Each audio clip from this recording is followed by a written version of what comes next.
एमपीएससीवर जीवापाड प्रेम करणाऱ्या सर्वच स्पर्धकांना माझा नमस्कार। आजचा टॉपिक अत्यंत महत्त्वाचा आहे। सामान्य अध्ययन पेपर 1 जो आहे एमपीएससी राज्यसेवा कंबाइंड पूर्व परीक्षेला, तो पेपर कसा असतो, काय असतो, गण्याची पूर्ण सटारली। अवे मी इकडे सांगतो ना, तू काऊन बे? अच्छा, 4 वेळा डुच्चू खाल्लायस? अच्छा, काऊन? अच्छा, आवाका खूप जास्त आहे जनरल स्टडीजचा। अच्छा, आणि मग अजून अच्छा प्रश्न कसे येतात? अबे कसे येतात म्हणजे येतातच प्रश्न तसे आहे ना। मग तर कधी स्ट्रॅटेजी काय करून नाही पाहिलास का? किती प्रश्न येतात, काय येतात, कसं हँडल करायचं, काहीच नाही करून पाहिलास? नुसता बापू हां? अबे तसं नाही राहे, प्लॅन बनवावं लागते, स्ट्रॅटेजी समजून घ्यावं लागते पेपराले। ठीक आहे, चल आता मी स्पर्धकांशी बोलतो। तू अशी बोलत राहिलो तर तू लमच्या पूर्णच सटारली आहे। हां, तर स्पर्धक मित्र मैत्रिणींनो, आज आपण सामान्य अध्ययन पेपर 1 जो आहे एमपीएससी राज्यसेवा कंबाइंड पूर्व परीक्षेला, तर तो केवळ एकटाच राहिला आता, कारण सीसॅट गेलेला आहे, तो क्वालिफाईंग झाला आहे। त्यामुळे सर्व दारोमदार आता कुठे आहे? जनरल स्टडीजवर आहे, सामान्य अध्ययनवर आहे। त्यामुळे याच्या बाबतीत खूपच सिरियस होणं आवश्यक आहे, खूपच सिरियस होणं आवश्यक आहे, बरोबर आहे, राईट। आणि त्याच्यामुळे हा पेपर कसा असेल, इथले जे विषय घटक आहेत त्या विषय घटकांमधले जे प्रश्न येतात ते प्रश्नाचं डिस्ट्रीब्युशन पेपरमध्ये कसं असतं, आणि कारण एवढा मोठा आवाका आहे तर याचा लागतो किती स्कोअर बा, अंदाजे किती आपल्याला मिळाले की आपण ॲश्युअर होऊ, आणि सोबतच याला प्लॅन कसा करायचा, म्हणजे याची स्ट्रॅटेजी कशी असली पाहिजे, ते तुम्हाला आज अनोखी स्ट्रॅटेजी मी सांगणार। माझी जी स्ट्रॅटेजी आहे ती called as a 3 ladder strategy, ती स्ट्रॅटेजी पण आपण आज समजून घेऊया जनरल स्टडीजच्या कॉन्टेक्स्टमध्ये, कारण आवाका फार मोठा आहे। ठीक आहे, चलायचं मग? चला तर मग चल बे, तू बी चल। आमच्या तू ना जाऊ दे आता, याला काय म्हणावं बाबा। हां, आबा आला पुन्हा, काय म्हणतो भाऊ, कसा राहतं का पेपर? आता याले पेपर बी सांगो। अबे तर कधी पाच जा बे, सिलेबस पाच जा, नोटिफिकेशन पाच जा, जाऊ दे, सांगूनच देतो आहे की नाही, सांगून देऊ ना याला। ठीक आहे, तर आपल्याला काय दिसत आहेत, हा जो जनरल स्टडीजचा पेपर आहे त्याच्यामध्ये प्रश्न किती येतात, तर आपल्याला माहीत आहे 100 प्रश्न येतात, बरोबर आहे। थोडी उजळणी पण आवश्यक आहे, बरोबर आहे। प्रश्न 100 येतात, आणि वेळ किती आहे, कारण वेळेला खूपच महत्त्व आहे। वेळ पाळली नाही तर वेळ होऊन जाऊ, लक्षात ठेवा, त्याच्यामुळे वेळ खूप महत्त्वाची आहे। 2 तास, 2 तास म्हणजे किती मिनिट?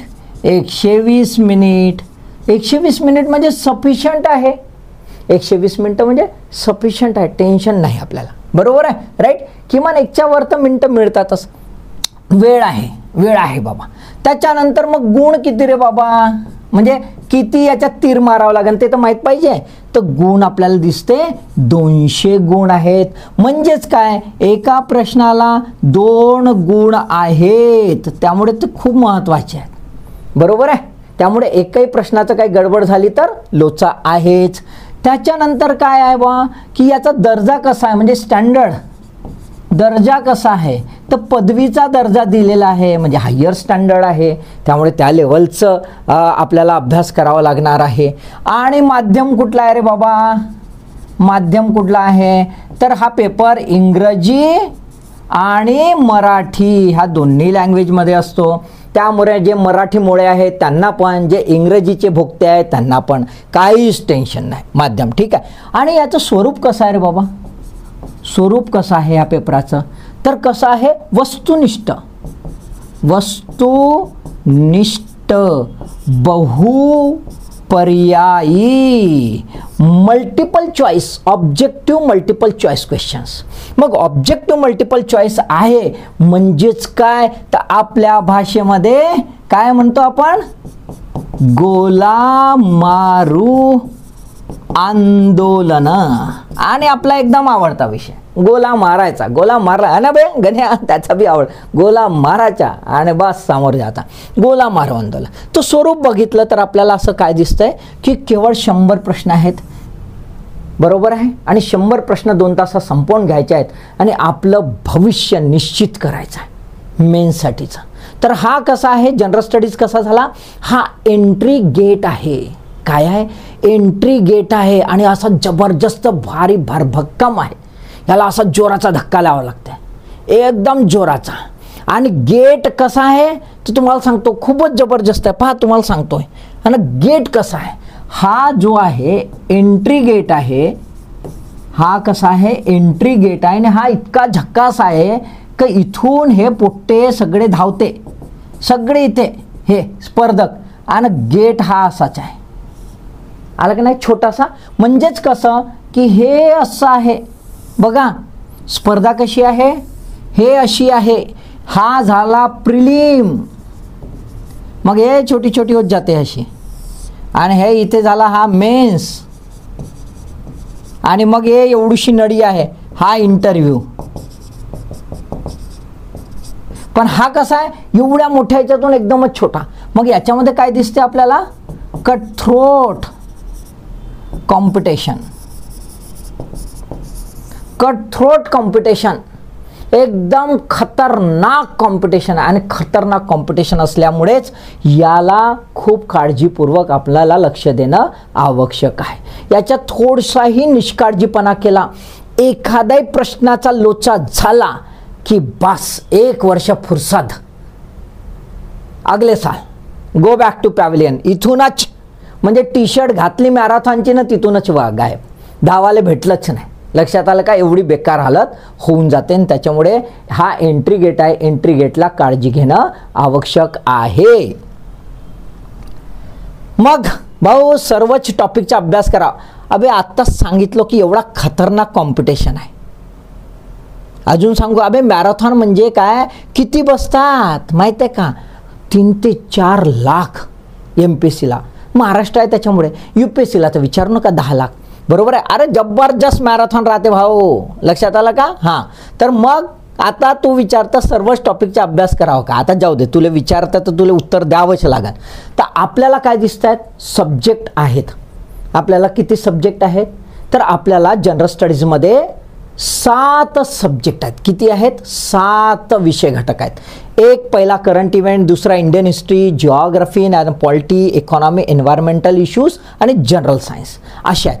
मग याचं मार्क डिस्ट्रीब्युशन बघा मी काढलेलं आहे 2023 पासून 2019 पर्यंत. हा एक 5 वर्षाचा आलेख आहे. 5 वर्षाचा आलेखामध्ये आपल्याला लक्षात येऊन जाईल की कोणत्या विषय घटकांमध्ये किती प्रश्न विचारले जातात, आतापर्यंत ट्रेंड काय आहे. मग त्याच्या आधारावर आपल्याला लक्षात येईल की टॉपिक सोडणं परवडेल की धरणं परवडेल, की धरायचे तर किती धरायचे आणि सोडायचे तर किती सोडायचे. वरवर हां एकदम मोठा मोठा, अजून मायक्रो लेवलवर नाही गेलोय आपण, एकदम मोठा मोठा. तर पहिल्यांदा आपण बघूया करंट इव्हेंट कशी ट्रेंड आहे, 15, 19, 17, 13, 15. त्यानंतर इंडियन हिस्ट्री 15, 16, 15, 15, 15. जिओग्राफी 15, 16, 17, 15, 15. मस्त डान्सिंग आहे वा. पॉलिटी 15, 17, 15, 15, 15. आणि इकॉनॉमी 14, एकदम 9 टुंग है ना. नंतर 10, 15, 14. एन्व्हायरमेंट म्हणजे याची गरजच नाही वाटते, 6, 4, 8, 5, 5. जनरल सायन्स विचारू नका, जसं काय सायन्सचीच एक्झाम हो, 20, 19, 18, 22, 21. हो का नाही, आलं का नाही लक्षात. तर आपल्याला काय दिसतंय, ट्रेंड असा ट्रेंड. फिक्स पॅटर्न आहे का, फिक्स पॅटर्न आहे का क्वेश्चनचा, नाही. दरवर्षी बदलत आहे कसा तरी थोडाफार, पण बदलत जो आहे तो रेंजमध्ये आहे ना, रेंजमध्ये आहे ना, रेंजमध्ये 19-20 म्हणजे 2-4 प्रश्न इकडे तिकडे, 2-4 प्रश्न इकडे तिकडे झालेले दिसत आहेत आहे ना. पण एक फिक्स रेंज आपल्याला दिसते. करंट इव्हेंटचा काढला तर आपल्याला एक 15 ते 19चा, इंडियन हिस्ट्रीला काढला तर आपल्याला दिसते 15-16, काहीच जास्त फरक नाही. जिओग्राफी जर आपण बघितला तर आपण बघा जिओग्राफीला 15 ते 17, पॉलिटीला बघा 15 ते 17, इकॉनॉमीला एक थोडंसं फ्लक्च्युएशन झालं 9 ते 15. एन्व्हायरमेंटल इश्यूजला पण एकदम फ्लक्च्युएशन आहे, 6 ते 8 असं आहे, 4 ते 8. बरोबर आहे. जनरल सायन्सला तर एकदम पॅटर्न आहे 19 ते 22 पर्यंत, म्हणजे एकदम जास्त रेंज दिसून येत नाही. आलं की नाही लक्षात. म्हणजे आपल्याला एक थोडंसं लक्षात येईल की हा पेपरचे अभ्यास करताना स्ट्रॅटेजी कशी बनवावी है ना. आता आपल्याला टोटल ह्या सगळ्यांचे किती आहेत, 100 प्रश्न आहेत. बघा सगळ्यांचे 100 प्रश्न आहेत. म्हणजे 100 प्रश्न कशा प्रकारे डिस्ट्रीब्यूट होतात आता पहिल्यांदा लक्षात आलं असेल तुम्हाला. आलं लक्षात? हे ठेवा सोबत, आपण याचं ॲनालिसिस करूया. हे लक्षात ठेवा, ठीक आहे. ओके, आता दुसरा एक प्रश्न आहे या भाऊचा. का म्हणते पेपरमध्ये प्रश्न एका टॉपिकवर एका सोबत येतात का गा, हा एक प्रश्न आहे त्याचा. 2 प्रश्न दिसतात त्याचे. आणि एखाद्या टॉपिकमधला काही पोर्शन सोडला तर चालते का गा. हा बस सोडालेच बापू. जिप्रीले सोडलाच का आजपर्यंत कधी नाही ना, मग हे सोडालेच काय म्हणावं. तर 2 प्रश्न आहेत गण्याचे. पेपरमध्ये प्रश्न एका टॉपिकवर एका सोबत येतात का, है ना. तुम्ही बघाल पेपराचा पॅटर्न जर बघाल तर पेपराच्या पॅटर्नला असं दिसतंय की सायन्सचे प्रश्न सुरू झाले तर सायन्स सायन्स सायन्स, बरोबर आहे. एन्व्हायरमेंटल इश्यूजचे तर एन्व्हायरमेंटल इश्यूजचे, हिस्ट्रीचे तर हिस्ट्रीचे. पण असा ट्रेंड असेलच असं नाही. तुम्ही 5 वर्षाचा ॲनालिसिस करा तर तुम्हाला असं दिसेल की कधी कधी हिस्ट्रीचा प्रश्न विचारलेला आहे, 2 प्रश्न केले त्यांनी आणि 2 प्रश्नानंतर लगेच इकॉनॉमीचा कदाचित विचारून घेतला आहे, लगेच त्याचे 3 विचारले, मग सायन्सचा मधात टाकून दिला. बरोबर आहे. म्हणजे फिक्स पॅटर्न आहे का, नाही. No fix pattern, no fix pattern है ना. सहसा असतं लागून लागून, पण नो फिक्स पॅटर्न. किंवा आधी हिस्ट्रीचाच विचारेल, नंतर पॉलिटिचाच विचारेल, आधी करंट इव्हेंटच निपटवून टाकेल, असं पण नाही. कारण की आपल्याकडे सिरीज आहेत, ABCD सिरीज आहे, त्यामुळे तो मिक्सिंग पण होतं एक. त्याच्यामुळे कसं लागेल तुमच्या हातातली सिरीज जे येईल त्यामध्ये कसा सिक्वेन्स लागेल याची गॅरंटी नाही. त्यामुळे डोक्यात हे घेऊन जायचं नाही. आलं की नाही लक्षात. डोक्यात असं सिरीज घेऊन जायचं नाही आणि सिक्वेन्स घेऊन जायचा नाही. कारण हे एकदा जर घेऊन गेले ना तर तुम्ही प्रिज्युडाइज्ड राहता, आणि प्रिज्युडाइज जेव्हा कॉम्पिटेटर राहतो तेव्हा तो समोर जर काही असं आलं तर थोडंसं भांबावून जातो. आलं की नाही लक्षात. त्याच्यामुळे फिक्स पॅटर्न राहत नाही, डोक्यात ठेवा. दुसरं, एखाद्या टॉपिकमधला काही पोर्शन सोडला तर चालते का. गण्या बापू, एखाद्या टॉपिकमधला काही पोर्शन का हवे एवढा सुटून जाते जनरल स्टडीजचा, कारण त्याचा आवाकाच एवढा मोठा आहे. केवढा आवाका आहे, बरोबर आहे. म्हणजे ते सूर्यासहित सूर्याखाली जे आहे त्यातलं काहीही विचारू शकतात. They can ask anything under the sun including sun असं म्हटलं जातं, बरोबर आहे. कारण की व्यापच एवढा मोठा आहे, आणि जर व्याप एवढा मोठा आहे तर त्याच्यामुळे तेवढा प्लॅन करणं गरजेचं आहे. आता सोडायचं का, तर सोडायचं नाही.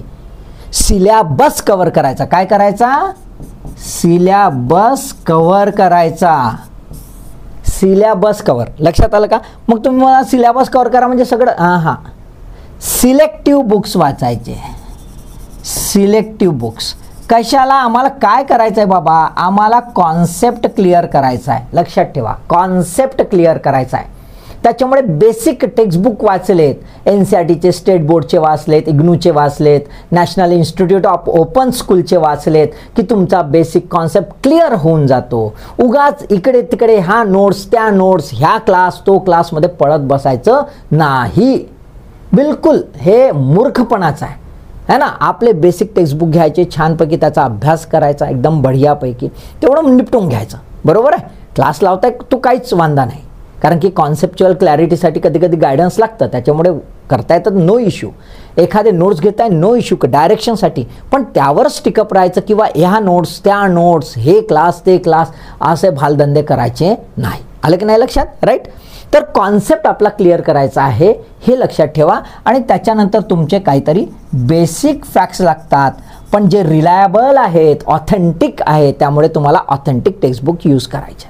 आलं की नाही लक्षात. त्यामुळे सिलेक्टिव्ह करायचं आहे, सिलेबस कव्हर करायचा आहे. सिलॅबस कव्हर करायचा आहे, वाचन सिलेक्टिव्ह करायचं आहे. आणि जे सिलेक्शन केलेलं आहे त्याच्यामध्ये डेप्थमध्ये वाचन करायचं आहे. कॉन्सेप्ट एकदम क्लिअर झाले पाहिजे, आणि सोबतच जे फॅक्ट्स आहेत, रिलायबल फॅक्ट्स, ते आपल्याजवळ असलेच पाहिजे, आणि समोर प्रश्न आला की आठवले पाहिजे. इतकं रिव्हिजन होणं आवश्यक आहे. काय होणं आवश्यक आहे, इतकं रिव्हिजन होणं आवश्यक आहे. रिव्हिजन नाही झालं तर खड्ड्यात गेला. आलं की नाही लक्षात. त्यामुळे रिव्हिजन करणं आवश्यक. क्लॅरिटी आणि रिव्हिजन म्हणजे कसं रे बाबा, पाठांतर झालं पाहिजे. मग घोकणपट्टी करायची का, असे घोकणपट्टी करायची गरज नसते वगैरे असे बरेच काही बोलल्या जातं. तर तसं आपण जे आधी घोकणपट्टी करायचो 10वी पर्यंत शब्द न शब्द, तसा नाही करायचा आहे. पण जे फॅक्ट्स आहेत ते आपल्याला तर लक्षात ठेवावेच लागतील. कॉन्स्टिट्यूशनमधले काही आर्टिकल आणि त्याचे टायटल्स तर लक्षात ठेवावेच लागतील. मग काय ते रटायचे नाहीत का? रटायचेच आहेत. पण रटून असं घोकणपट्टी करत बसायचं का नाही. रिव्हिजन बेस्ड रटायच्या. Getting point? Getting my point? Okay, चला ठीक आहे. भाऊ किती लागतात गा पास व्हाले, हा सर्वात महत्त्वाचा. आणि सगळ्या स्पर्धकांचं एकच की किती कट ऑफ लागेल, आहे ना. काय शब्द असतो? किती कट ऑफ. अबे हा कशाला पाहिजे रे बाबा, किती कट ऑफ लागेल. मस्तपैकी पेपर सोडवायचा कॉन्फिडंटली आणि बढियापैकी लेस एररमध्ये पेपर सोडवायचा आणि संपलं काम. छान अभ्यास करायचा, कायला कट ऑफ पाहावं लागते. आणि कट ऑफ काय फिक्स राहते का? आहे का फिक्स? बघा तुम्हाला दाखवतोय 2022ला किती पोस्ट होत्या? 623. किती मेन्सला सिलेक्ट केले? स्क्रीनिंग कितींची झाली? 10,200 एंट्री. आणि हायेस्ट क्वालिफाईंग, हायेस्ट घेतला मी. बाकीचा घेण्यात काय अर्थ नाही, ह्या कॅटेगरीचा त्या कॅटेगरीचा. आपला टार्गेट कुठे असला पाहिजे? हायेस्ट. आले का नाही लक्षात? त्यामुळे 106. मग 2023ला पोस्ट किती निघाल्या? फारच कमी, 274. कमी सिलेक्ट होतील ना, 5,033. स्कोअर दोन्हीच वाढला, स्कोअर दोन्हीच वाढला. लक्षात. आता किती पोस्ट आहेत 2024ला? 524. मग किती सिलेक्ट होतील इन जनरल? तर तुम्ही ॲव्हरेज काढा तर तुम्हाला असं दिसेल मोठा की एक 15 ते 18% जवळपास सिलेक्ट करतात. मग 15 ते 18% जवळपास जर सिलेक्ट करत असतील तर इथं किती येतील रे भाऊ? ते एक 8 ते 10,000 घेतील. खूप झालं, बरोबर आहे. 8-9 हजार. मग आता इथला स्कोअर तुम्ही म्हणा सर मग इथला स्कोअर काय 110 वगैरे जाईल का? हे कसं रे बापू? हे कोण ठरवायचं? हे कोण ठरवायचं? हे ठरवायचं नाही का? कारण की ह्या सगळी दारोमदार, कट ऑफची दारोमदार कशाच्या आधारावर असते? पहिली गोष्ट, वॅकन्सी किती निघाल्या,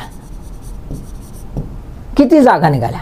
सपोज टू बी असं पकडा, हे 524 दिसत आहेत, इथे जर सपोज टू बी 100च जागा निघाल्या तर तुम्हाला बापरे इतके कमी निघतात का? अरे हो रे भाऊ, है ना. मी 72 पोस्टमध्ये इंटरव्ह्यू दिला आहे, 72च होत्या तेव्हा पोस्ट. अरे की नाही लक्षात. त्यामुळे होऊ शकतं, असं होऊ शकतं, हे लक्षात ठेवा. राईट. तर त्याच्यामुळे जर कमी पोस्ट निघाला तर काय करा? बरोबर आहे. मग कट ऑफकडे लक्ष देणार का? कारण वॅकन्सीच्या रिलेटेड राहील ना, कारण तितकेच कमी कॅन्डिडेट घेतील मेन्सला. बरोबर आहे. दुसरं महत्त्वाचं आहे, किती विद्यार्थी बसले ते पण महत्त्वाचं आहे ना. म्हणजे कॉम्पिटिटरची संख्या किती, कॉम्पिटिटरची संख्या किती ते पण महत्त्वाचं आहे. अच्छा, कॉम्पिटिटरची संख्या 16, कॉम्पिटिटरमध्ये सिरियस कॉम्पिटिटर किती आहेत, है ना, ते पण महत्त्वाचं आहे. ठीक आहे, राईट. त्याच्यानंतर तिसरं, पेपर जो आहे, पेपर फाडू आला का लाडू आला, तो पण पाहावं लागेल ना. एकदम तुफान पेपर आला असेल तर, म्हणजे जेव्हा 72 पोस्ट होत्या मला आठवत आहे, तेव्हा तुफान पण पेपर पण तुफान होता. सगळे असे डोक्याला हात घेऊन बसले होते, आम्ही पण घेऊन बसलो होतो, है ना. पण जे काय करायचं ते करून घेतलं आणि prelim crack, mains crack, interview दिला. सांगायचं तात्पर्य असं की पेपर जर फाडू आला तर स्कोरिंग कमी होईल, कट ऑफ. आणि जर पेपर जर असाच आला लेच्यापेचा तर खूपच जास्त स्कोरिंग लागेल. बरोबर आहे. त्यामुळे कट ऑफ हा जो कॉन्सेप्ट आहे ना, हा डोक्यात ठेवायचा नाही. आपल्याला हायेस्ट मार्क घ्यायचे आहेत हे लक्षात ठेवायचं. तरीसुद्धा आपण असं लक्षात घेऊया की ही रेंज भरपूर झाली, म्हणजे खूप झालं तर 110 वगैरेपर्यंत जाऊ शकते. तर त्या अँगलने तर आपण स्ट्रॅटेजी बनवली तर हरकत काय. बरोबर आहे, राईट. ठीक आहे. तर बघूया ना आपण पुढे कसं काय करायचं स्ट्रॅटेजी.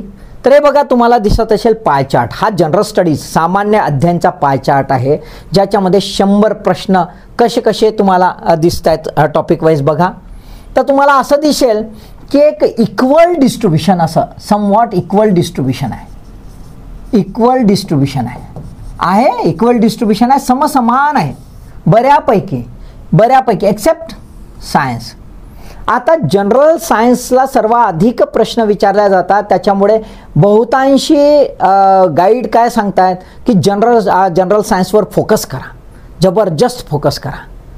पण आपल्याला इथे जनरल सायन्सवर फोकस करा असं सरसकट सांगता येत नाही. त्याचं कारण, बसणारे विद्यार्थी कोण आहे स्पर्धक, हे सायन्स बॅकग्राऊंडच्या सोबतच आर्ट बॅकग्राऊंडचे सुद्धा आहेत. त्यांनी बिचाऱ्यांनी 10वी कसं तरी ढकलत काढलंय, काहींचे पंचवार्षिक योजना झाल्या आहेत. आणि त्यानंतरही BA मध्येही असं झालेलं आहे की बिलकुल कसं तरी पुन्हा पंचवार्षिक योजनेनंतर असे विद्यार्थी असतील, त्यांना सायन्स भारी जाऊ शकतं. मग सायन्सवरच फोकस करा तर अडचणी येऊ शकतात, कारण 20च प्रश्नांच्या मागे आपण लागतोय. लक्षात आलंय का? त्याच्यामुळे स्ट्रॅटेजी पण बॅलन्स असली पाहिजे. आपली स्ट्रॅटेजी कशी असली पाहिजे? स्ट्रॅटेजी बॅलन्स असली पाहिजे. आणि बॅलन्स सोबत आपले जे स्ट्रॉंग पॉईंट आहेत, आपले जे स्ट्रॉंग पॉईंट आहेत आणि आपले जे वीक पॉईंट, याचं बॅलन्स करायचं. कशाचं बॅलन्स करायचं आहे? आपले स्ट्रॉंग पॉईंट आहेत आणि आपले वीक पॉईंट आहेत. एखादी कमजोर असू एखादा एरिया आणि एखादा स्ट्रॉंग असू, याचं गणित बनवणं अत्यंत आवश्यक आहे. त्यामुळे लक्षात घ्या की सर्वसामान्यतः म्हणजे अक्रॉस द डोमेन, कोणत्या बॅकग्राऊंडचा कोण आहे, किती धुरंधर आहे, काय आहे हे सोडून देऊ. आता तो कॉम्पिटिटर आहे त्यामुळे तो मेहनत घेणारच. एखाद्याला जर एका वेळात पाठ होत असेल आणि दुसऱ्याला 10 वेळात होत असेल तर कॉम्पिटिशन आहे, त्यामुळे तो 10 वेळात पाठ करणार, त्याचं काहीच इश्यू नाही. पण समजायला त्याला वेळ लागू शकते, त्यामुळे जनरल सायन्सला त्याचा वेळ जाऊ शकतो वाया. जे सायन्सचे विद्यार्थी आहेत, ज्यांचं जनरल सायन्स छान आहे, त्यांच्यासाठी काहीच इश्यू नाही, त्यांची जमेची बाजू आहे. पण ज्यांचं नाही त्याचं काय? बरोबर आहे, राईट. त्याच्यामुळे आपण जर बघितलं तर हा जो विषय आहे, हा विषय आहे, हा विषय आहे, हा विषय आहे, हा विषय आहे, हा सर्वांसाठी कॉमन आहे. बरोबर आहे, हा सर्वांसाठी कॉमन आहे. मग याच्यामध्येही आपण जर सिक्वेन्स लावला किंवा हा आहे है ना, कारण की एन्व्हायरमेंटल इश्यूजमध्ये स्पष्ट म्हटलेलं आहे की स्पेशलायझेशन नको, त्यामुळे तो पण आहे. मग करंट इव्हेंट जर बघितला तर हे सर्वांनाच करणं आहे, सर्वांना सारखंच आहे. बरोबर आहे. त्याच्यामुळे हा जो आहे हा महत्त्वाचा आहे. यातले हे 15 प्रश्न जे आहेत हे अत्यंत महत्त्वाचे आहेत. हिस्ट्री ज्यांचं पाठांतर छान आहे, आकडे लक्षात येतात, क्रोनॉलॉजी लक्षात येते, खूप सारे फॅक्ट्स लक्षात राहू शकतात, त्यांच्यासाठी ठीक आहे. पण ज्यांना नाही राहू शकत त्यांच्यासाठी हा धोकादायक आहे. जिओग्राफी पण तसाच आहे. पण ज्यांचं लॉजिक छान आहे, कॉन्सेप्ट क्लिअर करू शकतात आणि काही बेसिक फॅक्ट्स लक्षात राहू शकतात, त्यांच्यासाठी पॉलिटी हा बेस्ट आहे. ज्यांना थोडंसं टेक्निकल हे आहे आणि थोडं ॲनालिटिकल आहे, थोडी डेप्थ कॉन्सेप्च्युअलची घेऊ शकतात, त्याच्यासाठी इकॉनॉमी आहे है ना. एन्व्हायरमेंटल इश्यूज हा सर्वसाधारणतः सर्वांसाठीच बऱ्यापैकी ठीकठाक आहे. मग आपल्याला अशानुसार रणनीती बनवावी लागेल. आलं की नाही लक्षात? आणि एक एक प्रश्न हात टिपून धरावा लागेल. लक्षात आलं? त्यामुळे तुम्हाला असा कोणता पोर्शन, कोणता टॉपिक सोडता येत नाही. फक्त कमी अधिक त्याच्याकडे लक्ष द्यायचं, फक्त कमी अधिक, की आपलं कोणता स्ट्रॉंग आहे बाबा ते बघूया, कोणता वीक आहे ते बघूया आणि त्याचं बॅलन्सिंग करायचं. लक्षात आलं का? बॅलन्सिंग हे खूप महत्त्वाचं आहे. बघा बॅलन्सिंग बघून घेऊ आपण. खूप काय म्हणते, कसा करू गा माय तर दांदरूनच गेली लमच्या, तेच तर आता सांगत होतो की स्ट्रॅटेजी असली पाहिजे. तर स्पर्धक मित्रमैत्रिणींनो, स्ट्रॅटेजी आहे 3 लॅडर स्ट्रॅटेजी. 3 लॅडर स्ट्रॅटेजी खूप महत्त्वाची आहे. तुम्हाला 7 टॉपिक समोर दिसत आहेत. या 7 टॉपिकमध्ये तुमचे बलस्थान काही असतील आणि काही तुमचे वीक पॉईंट असतील. याचं बॅलन्स करायचं है ना. आणि म्हणून मग मी 3 टप्पे सांगतोय. हा एक लॅडर, ह्या लॅडरमध्ये आपण आपल्या गल्लीतले है ना, हर कोई अपने गली का, असं म्हणतो ना, हर कोई अपने गली का शेर होता है. हाँ, दूसरा हर गली का नाही, हाँ, हर कोई अपने गली का शेर होता है. तो ये बब्बर शेर बाई, शेर पकडला. म्हणजेच काय, असे तुमचे काही विषय असतील यातले जे तुमचे स्ट्रॉंग पॉईंट आहेत आणि तुम्ही म्हणता पूछ क्या पूछना है मैं बता दूंगा भाई, असं म्हणताय.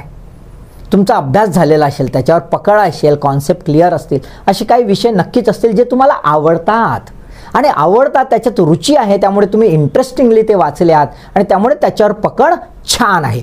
असे विषय तुमचे कुठले तरी विषय घटक असतील, 2-3 म्हणा, कोणतेही म्हणा, कारण इक्वल डिस्ट्रीब्युशन नियर अबाउट आहे.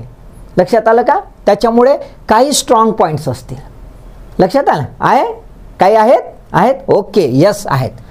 काही जे आहेत पूछ मत है ना, मत पूछ यार, मत पूछ, अरे मत पूछ यार, मेरे को क्यों छेड़ रहा है ना, जले पर नमक क्यों छिडक रहा है, असं आपण बोलायला लागतो.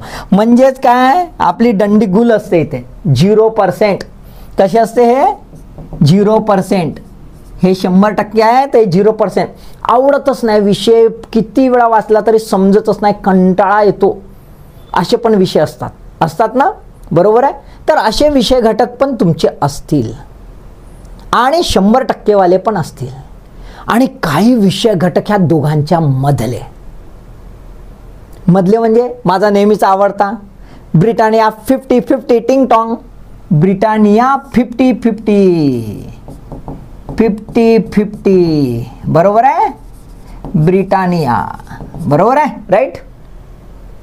तुम्ही काय म्हणता? अरे विचार, मी प्रयत्न करतो बा सांगायचा, जमलं तर ठीक आहे. हा थोडंफार येते, असं असतं ना, काही विषय असे असतात ना की थोडंफार येतात, थोडंफार येत नाही. आता आपल्याला स्कोरिंग कसा लागत होता हे लक्षात घेऊया, खूप महत्त्वाचं आहे. आपल्याला स्कोरिंग कसा लागत होता, तर स्कोरिंग आपल्याला असं लक्षात येत होतं, आपला टार्गेट ठेवला 110, हायेस्ट मी टॉपरच राहणार असा 110, त्याच्यावरही जातात मुलं, बरोबर आहे. आपण ठेवूया एक मिनिमम क्रायटेरियामध्ये 110. आता 110 जर ठेवले तर आपल्याला किती प्रश्न लागतील एकदम ॲक्युरेट, करेक्ट? तर आपल्याला असे दिसतात 55. आपल्याला किती दिसत आहेत? 55. म्हणजेच काय, तर आपण 45 प्रश्न चुकवू शकतो बिनधास्त, काही टेन्शन नाही. फक्त काळजी घ्यायची आहे 55 प्रश्न ॲक्युरेट असले पाहिजे, बरोबर आहे. पण असं होतं का? एरर्स आहेतच, 10 तर प्रश्न चुकतातच, होतेच असं, बरोबर आहे.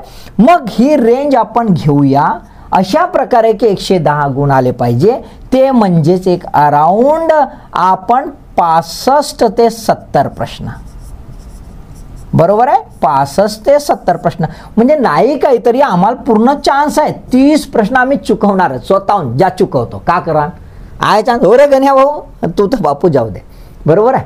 फक्त एवढी काळजी घ्यायची आहे, कारण की अल्टिमेटली इथे काय आहे, निगेटिव्ह मार्किंग आहे, त्याच्यामुळे रिस्क जास्त घ्यायची नाही. मी व्हिडिओ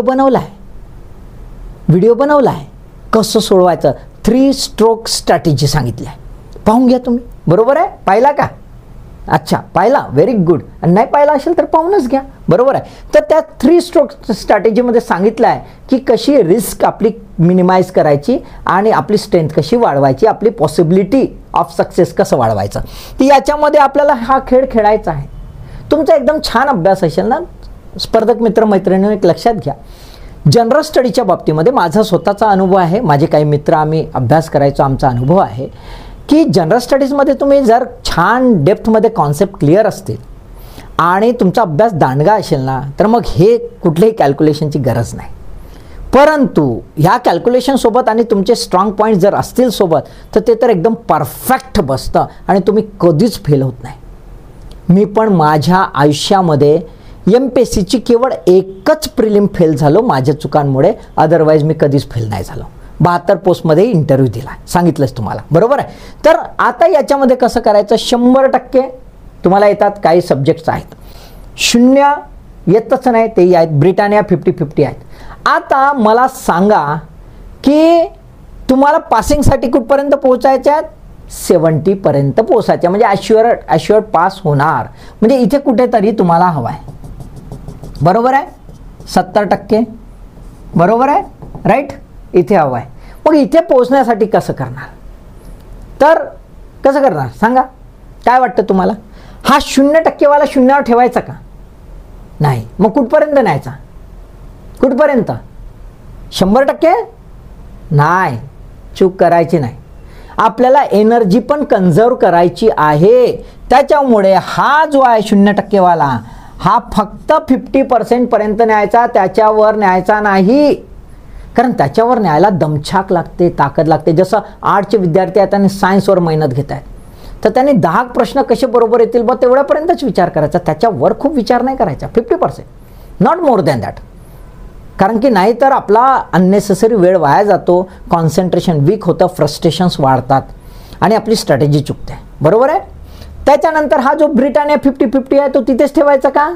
नाही, त्याला थोडं वर घेऊन जायचं, असा 70% पर्यंत. आणि जो 100% आहे त्याला काय करायचं? खूप प्रॉब्लेम आहे इथे. काय असतं, जो आवडता विषय आहे ना स्पर्धकांचा, एक तर त्याच्यातच लक्ष देतात, दुसरे वाचतच नाही किंवा त्याला इतकं म्हणजे निग्लेक्ट करतात आणि टाळाटाळा, ये तो मेरी गली है वैसा बात आहे, आणि त्याच्यामुळे वेळेवर तो धोका देतो. आलं की नाही लक्षात? त्यामुळे 100%ला 100%वर राहिलं पाहिजे, म्हणजे ब्रशअप करणं गरजेचं आहे, निरंतर ब्रशअप करणं गरजेचं आहे. आलं की नाही लक्षात? म्हणजे 100%. आता बघा गणित कसं, 100% हा 100वर आहे, 50% हा 70वर गेला आहे आणि 0% हा 50वर गेला आहे. आता करा बरं गणित, किती झालं? मला गणित येत नाही, कच्चं आहे, तुम्ही सांगा किती जमलं का? हां, म्हणजे किती झाला? 220 डिवायडेड बाय 3 किती आला? 7 21. काय आला ना? आणि 3 त्रिक 9. आलं का नाही? आलं का नाही मला सांगा. बरोबर आहे. ही स्ट्रॅटेजी तुम्ही वापरा. मी माझ्या आयुष्यात वापरली आणि मी MPSCच नाही, UPSC, बँकिंग म्हणजे RBI, नाबार्ड, स्टाफ सिलेक्शन, त्यामध्ये हे मला खूप कामी पडलं आणि मला कधीच असं मागे फिरून पाहावं लागलं नाही. रिझल्ट सातत्याने आले. प्रिलिम कोणती असो, फेल व्हायचं नावच नव्हतं केवळ अशा स्ट्रॅटेजीमुळे. तर मला असं वाटतं हा स्ट्रॅटेजी तुम्हाला नक्कीच फायदेशीर राहील. कसं वाटलं सांगा स्ट्रॅटेजी, तुम्हाला पटतंय का? नाही पटत असेल तर तुमची काही स्ट्रॅटेजी असेल तर ती शेअर करा, म्हणजे जे काही व्हिडिओ बघत आहेत त्या विद्यार्थ्यांना फायदा होईल. आणि सोबतच वाटलं असेल बरोबर आहे तर शेअर करा, लाईक तर कराच करा. बरोबर आहे. आणि तुम्ही मेहनत करतायच, त्याच्यामुळे नेहमीच आपलं ऑल द बेस्ट.